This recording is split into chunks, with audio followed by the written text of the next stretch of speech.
I would challenge my beliefs, or I would recommend somebody challenge them by asking yourself, one, is that true?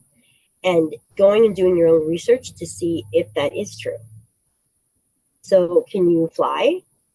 Well, I guess that depends on if you're thinking about if you're in an airplane or if you're jumping off a building, right?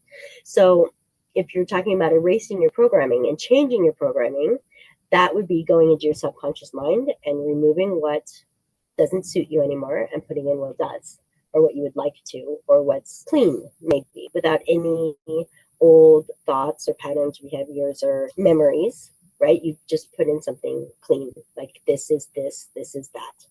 But challenging a belief, when I'm asked that, I think of something that you're confused about, or something that you're not quite sure what is true or what isn't true. And that would be when you do your research and you look into it. Have people been able to do this thing before? Has that ever happened before? And then it gives you a good foundation, because if somebody else has done it, then chances are that you could do it too.